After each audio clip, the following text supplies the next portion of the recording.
Hello all and welcome to another episode of RetroTechBytes. So today I wanted to take a look at something I joked about on Twitter, and that is installing Windows XP on a 486. Is it possible? Probably not. Are we going to do it anyway? Abso-freaking-lutely. Windows XP is beloved for many reasons, and frankly, it is a great OS, but let's go ahead and ruin it here, shall we? So a little bit of a technicality here. We're actually going to be using a Pentium Overdrive, which was a Socket 3 CPU that provided a Pentium upgrade option for the 486. It had 32 megabytes of level 1 cache and was pretty fast. It ran at 83 megahertz and it was a full Pentium. Here's the thing, not only does a 486 not actually meet the requirements of the OS, there's some other issues too we should talk about. Here's the thing Microsoft's technical requirements don't tell you. You need to have a CPU that supports compare and exchange 8-bit. This instruction is actually not found in 486s, but it is found in the Pentium. That's why I'm going to use a Pentium Overdrive. I plan to swap in a 486 after and see if the system will even boot. Other than being slow, there's no reason that the Pentium Overdrive 83 shouldn't work. After all, it is an 83 MHz Pentium 1, and it does meet the requirements because it does have that instruction. Just as a quick aside, if you want a real good laugh, take a look at this. PC Magazine said that if your computer doesn't meet the XP requirements, it'll run slowly. Oh god, little did they know. Weird to think, but at the time, XP was a pretty beefy system. A lot of computers that ran Windows 2000, yeah, they weren't going to upgrade to it. Well, let's ruin all that by installing it on a 486. Just a full disclosure before we go any further. I couldn't get it to work. That being said, it can work, and you'll see why in a second. So today we're going to take a look at something a little unconventional, that is Windows XP on a 486. I know, it's a bit ridiculous, but it's an idea I had. I posted something on Twitter and people seemed interested, so let's give it a shot. So this is the main board. It's a standard VLB mainboard with an Opti 82C895 chipset, which is a really good and stable chipset. I wouldn't call it the fastest, but it's stable. It's a QDI V4P895 green, which is QDI's Lenovo now, yeah. And it has 256 kilobytes of cache. It's actually pretty fast. It's 15 nanosecond chips on there. This board can take up to a meg. Unfortunately, I don't have the chips. It probably would help a little bit, but I imagine XP is not going to matter too much. This is the controller card I'm using. It's nothing spectacular. It's just a standard PTI 255W. I thought about using a caching controller, but truthfully this had everything I need, and I don't really care about the eIDE controllers of this era, because I'm probably going to have to use a drive overlay of some sort anyway, so we're going to have to figure that one out. This is a Kingston Canny 20T, yeah, 20T. It's a standard just Ethernet card. I'm not connecting it to the network, but I wanted to see if XP had the drivers because it'd be kind of interesting if you could actually network this thing.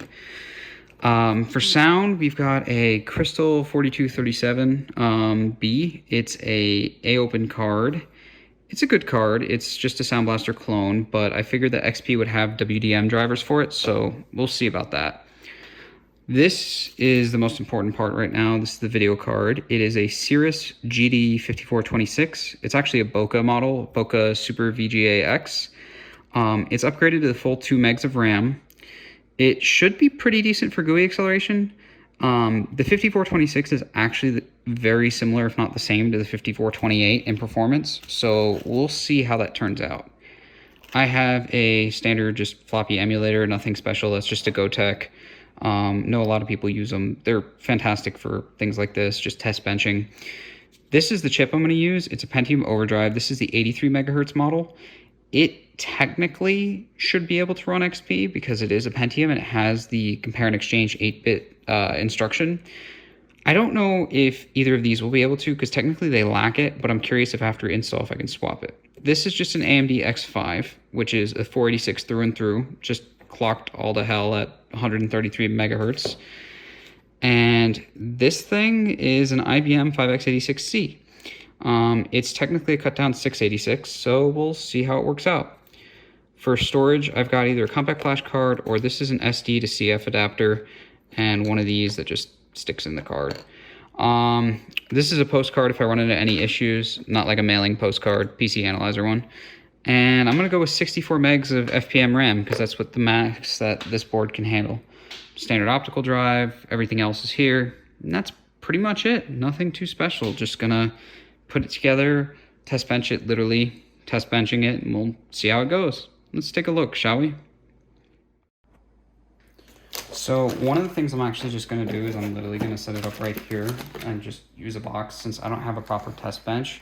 This should be non-conductive and I've got an anti-static bag under it, so no big deal there. Let's get this in there. I know I should probably be doing the CPU first, but just want to make sure that everything lines up and we're looking good. Actually, I just realized we're going to have to move this down because the controller card's gonna have the frickin' compact flash sticking out of it. So let's just get this. Hello? Excuse me? There we go. VLB cards are quite stubborn if you haven't worked with them, and I am going to tell you right now that while they are a ton of fun to use, they are not at all practical to set up at all. You know, this is kind of an interesting era in hardware, I'd say. VLB is a weird bus.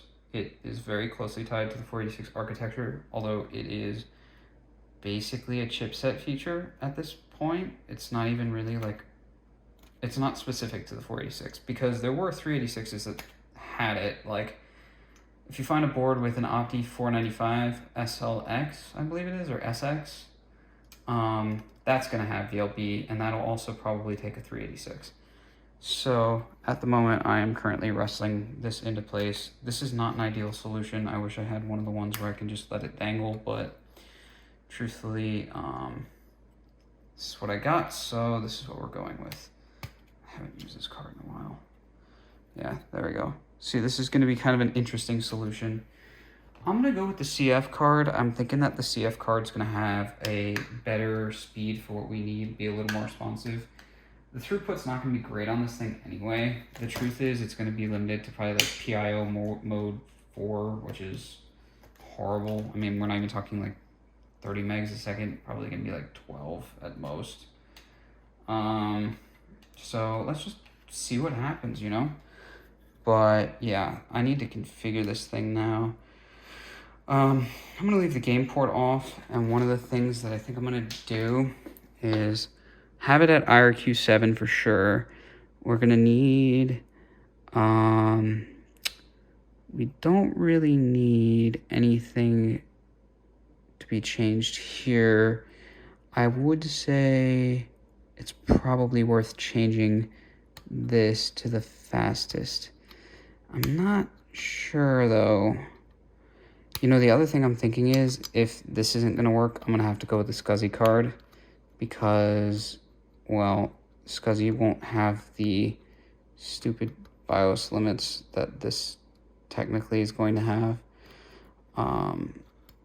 The truth is, and my hope is, that I don't have to yank my other VLB controller out of my other motherboard, but I very well might, so we will see about that. But in the meanwhile, yeah, you can see why people enjoy or perhaps do not enjoy setting up 486s. Yeah, it looks like this should be fine. So the only other thing I'm going to do while this is here is I want to hook up the cable for the CD because it's going to be kind of a pain in the butt. Just yeah, there we go. This is the most ridiculous looking thing I have ever seen, but theoretically it's going to work. Please, dear God. All right. So that's that. So you can see what we got going on. I'm going to have to eventually set the jumpers on the board, but I'm going to worry about that last. For now, let's get the sound and network card in there. Network. And I usually like to do sound on the bottom. I don't know why. guess it just makes sense. Alright, so that's everything in there that we need for now, except for the CPU. It's got a lot of pins, so let's just drop it in, and yeah. Just so you can get a better look at what I'm doing here, this is literally going to go in like this, because that extra dot there tells you where to line it up. And if you look at these pins, they match that shape. So, yep, there it goes. And let's also get the RAM in. So this board's weird. I'm very picky about its RAM. Likes it in the first and third slots. So with Sims, you push down and they just kind of click in. So same thing here. Now this board only takes FPM. I do have a 486 that takes EDO, but it's really no, honest to God, no advantage. Plus that one's a PCI board, so nothing special. Anyway, now I gotta set all of these little jumpers. Nightmare. So I'll be right back.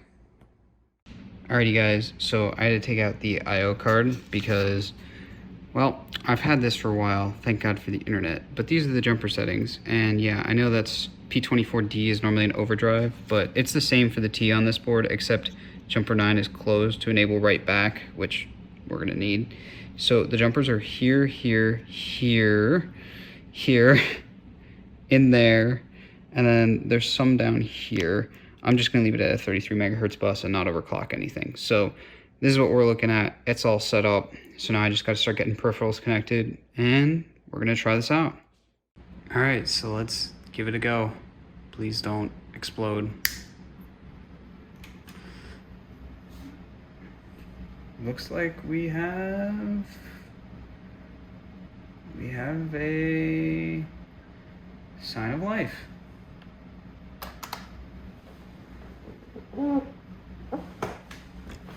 Let's try going into the setup and see what we got here. I don't know what's going on with the lines on this monitor, but you know what? I'm not going to question it at the moment.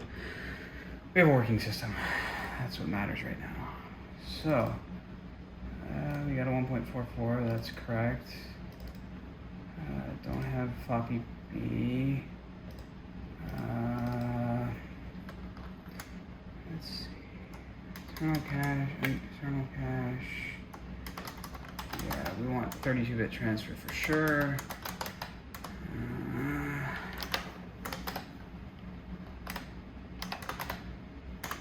Let's try to get hidden and slow refresh together. That would be nice.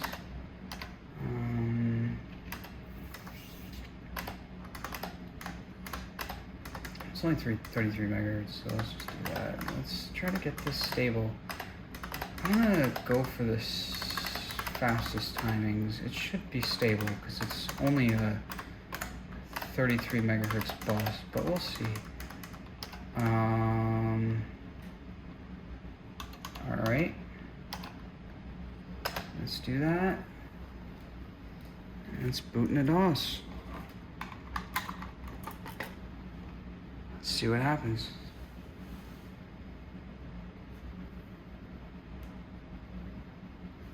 Yep, P24T, we got 64 megs of RAM. Everything looks right. So, now the only thing I might have an issue with is the CD, because I'm using one of those SATA to IDE adapters, and I've had issues with those in the past and the connection not being great. So yeah, let me take a look at that for a second. And then there were two problems. I couldn't get the system to boot off of one of those boot CDs that allows you to boot from a CD, and no matter what bootloader I tried, no matter what I tried, I kept swapping the CD drive and the system still would not boot from a CD. I wasn't sure what it was, I'm still not sure, but I couldn't get it to work, and that was that. And so I tried again, swapped some hardware, and I still could not get it to work. It was like it would get close, and then as soon as I would try to boot from the CD, the system would just say, nope. So I wasn't going to let that stop me, and I grabbed my own 486, put it in there, and that's got an SIS 471 board. I was hoping it would work. I wanted to just see some signs of life because that board's a little bit newer and more advanced. Nope. But then I had an idea. Let's give up the VLB and go for a newer PCI-based system. After all, late model PCI 486 boards were very similar to their Pentium counterparts. In fact, they were often sold as lower budget, cheaper alternatives. The particular board I used was an SIS 496-497 based board. It's an LS Lucky Star 486E Revision D. It supports EDO RAM, so I had 128 megabytes of RAM, which I figured might help with the install. And that it did, but the install was slow. This footage is sped up 10,000%. That's how slow this is. It is running. We did get XP to install, but it was not fast. And for the record, I still ran into problems with this install. The issue is that the system just didn't have enough memory. The resources were not good enough, basically. What would happen was every time I would run through the install, I'd come across an error that basically said I was out of virtual memory. Now granted, I was using a 32 gigabyte compact flash card, so I assumed that some swapping would happen, but it would at least be fast enough. The issue is, nope, didn't work. I know this video is sort of disappointing because we didn't get XP on a 486, but the truth is we did. There was a certain degree of XP running at least while it was installing, so you could argue that XP was running on a 486 platform indeed.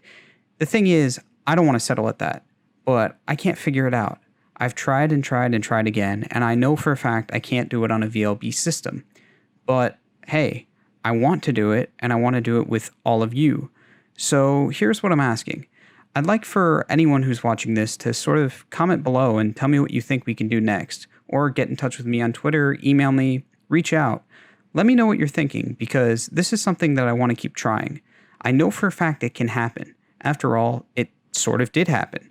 But that being said, let's get XP actually running on a 486 and then see what we can do with it. Like the XP box says, let's experience the best of the digital age. Once again, thank you all for watching, and I really do appreciate the continued support and all of the new followers and all of the new supporters and subscribers. And hey, if you like the content, feel free to stick around, drop a like, subscribe to the channel. I really appreciate it. I really appreciate the support. And this is a project I want to take on with the entire community because we can figure it out and we will figure it out.